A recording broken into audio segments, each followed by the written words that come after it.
Mga kahuwan, panoorin ang video na ito upang alamin ang pinaka-latest na balita tungkol sa lagay ng panahon at bagyo update today. At sa ating latest satellite images, makikita po natin halos walang masyadong kaulapan ngayon sa ating bansa. Kaya inaasahan po natin malaking bahagi ng ating kapuluan ay makararanas ng maaliwalas sa panahon, bagamat posible pa rin yung mga localized rain showers and thunderstorms sa dakong hapon hanggang sa gabi. Sa umaga hanggang tanghali, medyo maliit po yung posibilidad ng mga pag-ulan na dulot ng mga isolated thunderstorms. At posible po magpapatuloy yung ganitong panahon natin hanggang bukas, araw ng Lunes at or Martes po. Kaya po sa ngayon, asahan pa rin natin generally fair weather sa malaking bahagi ng ating bansa. Samantala, minomonitor naman po natin itong super typhoon na nasa labas ng Philippine Area of Responsibility na may international name na Bavi. Sa ngayon po, ang kanyang huling lokasyon as of 3 a.m.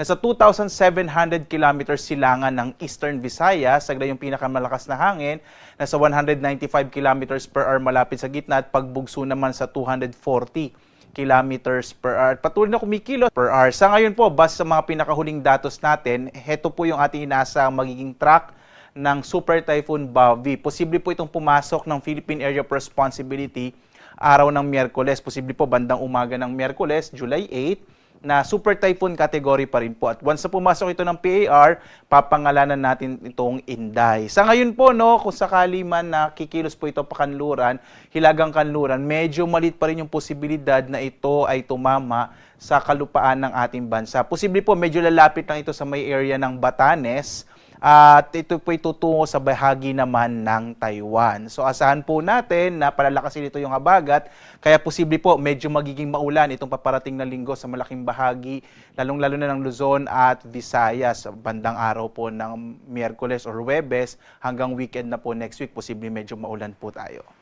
Samantala, narito po yung ating inaasahan dito sa papasok po na bagyo na si Super Typhoon Bavi, na pag pumasok nga ng PAR ay papangalanan po nating Inday. Una nga po, no, posible po itong pumasok by Wednesday morning, umaga po ng Miyerkules bilang isang super typhoon. At ang patuloy na magiging pagkilos nito ay pakanluran, hilagang kanluran, patungo po ito sa may bahagi nga, pinakamalapit po sa may area ng Batanes. No? Sa ngayon po, maliit pa yung posibilidad na ito ay tumama sa kalupaan ng ating bansa. Sa Taiwan po ito maaring maglandfall.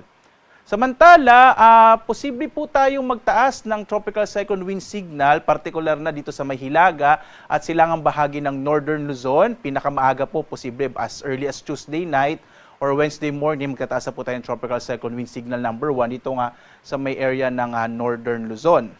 Susunod po ay asahan na rin po natin yung mga pagbugso ng hangin sa malaking bahagi po ng bansa. Posible magsimula na po ito as early as Tuesday or Wednesday. Kasi nga po, posibleng palakasin ng bagyong Bavi, natatawagin po nating Inday, yung habagat, once na pumasok na ito ng Philippine Area of Responsibility. At inaasahan din natin magiging maalon hanggang sa napakaalon, lalong-lalo na may silangang baybayin ng ating bansa. Magsisimula po yan as early as Wednesday or Miyerkules, no? Posible na po yun. At dahil po doon, malaki rin yung posibilidad na mag-issue po tayo ng gale warning, particular na sa may silangang baybayin ng ating bansa.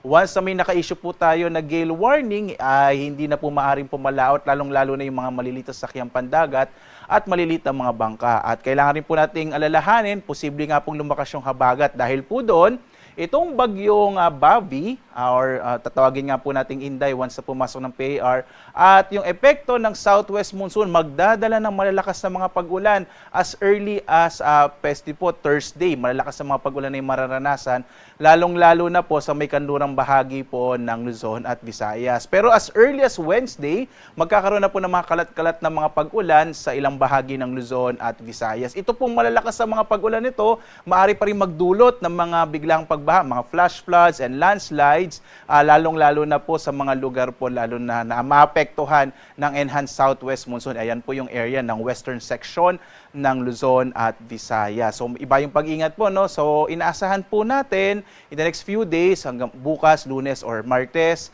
asahan pa rin natin generally fair weather. Sana makapaghanda po tayo sa inaasahan nga na epekto ng bagyo pong Bavi or tatawagin nating Inday at ng habagat. Muli po, no, magsisimulang malalakas sa mga pag-ulan, Huwebes po, maaaring magtagal po yan hanggang weekend. Kaya po iba yung pag-iingat, mga kababayan. Dumako tayo sa lagay ng ating karagatan. Sa ngayon po, wala tayong nakataas anumang gale warning sa anumang bahagi ng ating bansa. Banayad daga sa katamtaman na magiging pag-alon po dito sa ating mga baybayin. Kaya ligtas naman pumalaot ang mga sasakyang pandagat, mga bangka sa mga baybayin ng ating bansa. Gayunpaman, patuloy na paalaala ng pag-asa, posible po yung mga biglang paglakas ng alon, lalong-lalo na kapag may mga thunderstorms. Kaya iba yung pag-iingat pa rin po, lalong-lalo na sa mga maliit na sasakyang pandagat at maliliit na mga bangka.